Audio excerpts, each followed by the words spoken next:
Welcome to the 12-Step Recovery Evolution podcast.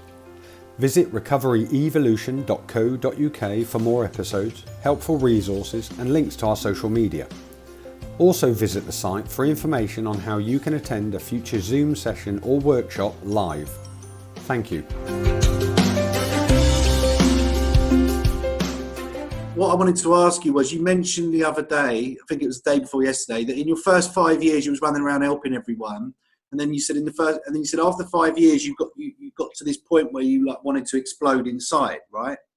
And yeah. What I wanted clarification on was, had you been through the steps? Had you been through the process in them first 5 years? No, right. only up really step 5 really.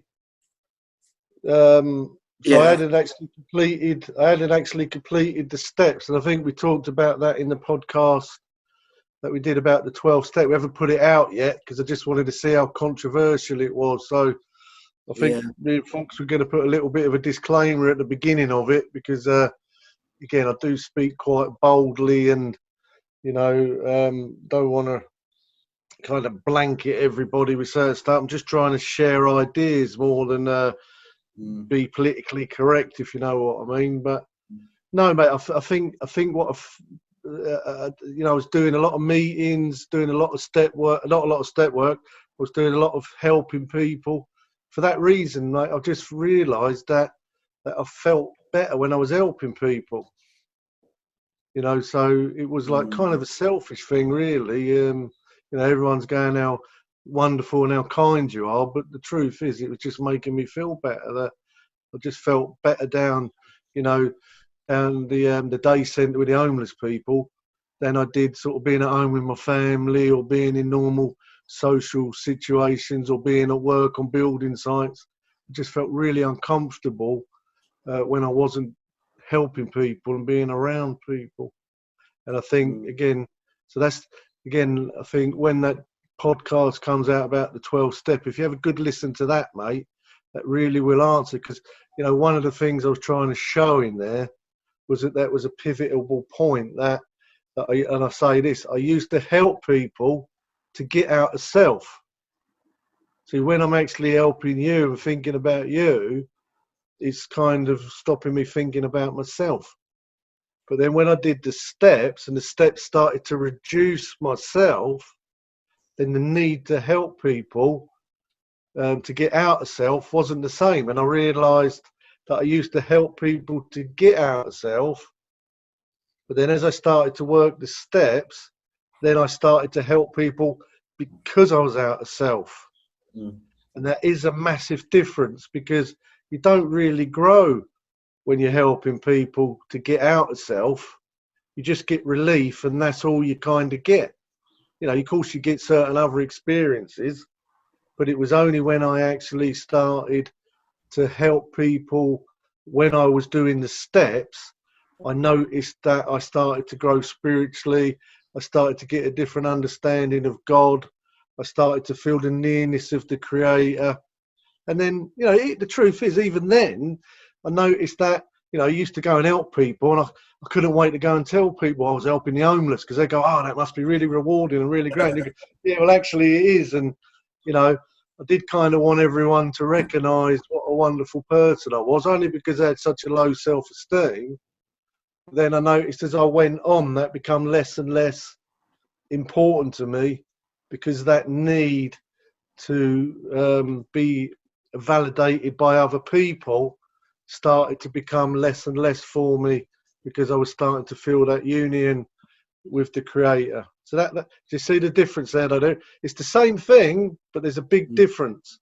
Can I just share my experience quickly? Is that what I noticed was, being in this isolation, is that so I've gone through the steps with you lot in treatment a couple of times, and then I went through them again with my sponsor, and then basically my routine before this lockdown, right, was very grateful to you guys, volunteering a lot at the rehab and on my college stuff as well, and the meetings. But I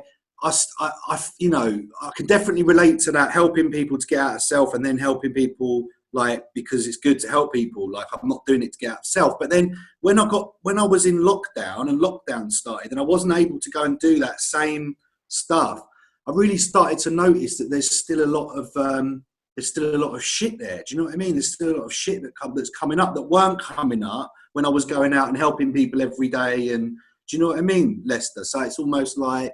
It all comes down to getting out of self. Remember, self is the root of the problem. So whether we're using drugs or using people, and again, I try not to get too controversial, because without sort of having a big discussion about it, I know people can take what you're saying and twist it and into something that it's not. But, you know, look, the biggest thing that's being used on planet Earth is other people, is children, is other friends, family. You know, when we stop using drugs, it's very to start using other people. Because remember, look, what makes us alcoholics and addicts sort of physically is that we're adults that have lost the ability, or may never have had it, to adjust and control our emotional states. Now, self is the root of our problem. That's the suffering is coming from ourself. But if I can't control my emotional state on the inside, then I have to control it on the outside. So even most of your friends are probably not really your friends, but they are probably people that don't upset your emotional state. And the people that upset your emotional state, spiritually speaking, are probably more your friends, are more valuable to you learning about yourself, and then people that are willing not to challenge you or tell you anything you're doing anything wrong. They're there to support you no matter what bullshit warrant you want stamped. You know, they're going to help you be comfortable in your unhealthy self. And if we have no way of getting out of that, that's kind of what most people are looking for. Again, this is my experience that most people are not trying not to be dysfunctional. Most people, because it's very difficult to try to stop being dysfunctional, because especially if you're in a dysfunctional family and then you rock up and go, Mum, Dad, I don't want to steal anymore. You're going to probably get greeted with, who do you think you are? You think you're better than us? So becoming trying to make an effort to be not dysfunctional in a dysfunctional environment, you're going to start standing out. If everybody turns up at work late in your family and you start turning up on time, you're going to start making them look bad. That's the way they're going to see it. And so most dysfunctional people aren't actually trying to not be dysfunctional. They're actually trying to learn to live with the dysfunction. I mean, that's pretty deep, and that's more what I've learned about as I've gone on in my recovery. So, you know, look, we're all still going through it. I mean, I'm going through it. You know, today, somebody yesterday was going, oh, does it get better the longer you're around? It's like, well, not really. You just get sort of closer to the core of the problem, which becomes a lot more uncomfortable. But the difference is I'm actually more capable of dealing with that problem now than I've ever been in my life. And so the good thing and the kindness, I think somebody mentioned step 7, look, when it says, you know, we hand over the good and bad. Well, when I first heard that, I think, good and bad? What do you mean good and bad? I didn't think God wanted to have the good and the bad. I thought he just wanted the bad, not the good. And I've realised that over the years, it's like some of that problems that I have, that I still have, it's taken me nearly this long to get close to the root of it. But I also realise I've never in my life before been capable of dealing with this problem that I'm dealing with now. And it's still difficult, and it's still a bit traumatic, and it's still a bit disturbing, but not, you know, it's contained. It's not out of control. I'm not going around biting and shouting and screaming at people. I mean, even though that can happen. But learning over the years to work this program and all them other issues has now qualified me to start tackling some of the real big core issues that I have. And it's a kindness by God, I think, to allow me to grow before too much is asked of me. Does that make sense?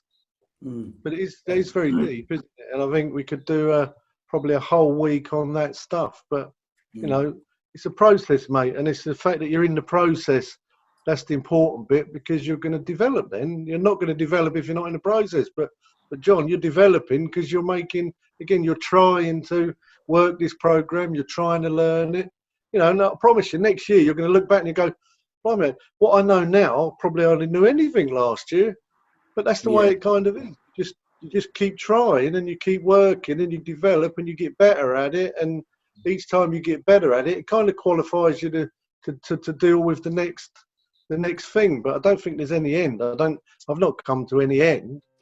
I've just become a little bit more able to tackle some of the bigger issues in life. Yeah, nice one. Thanks, mate.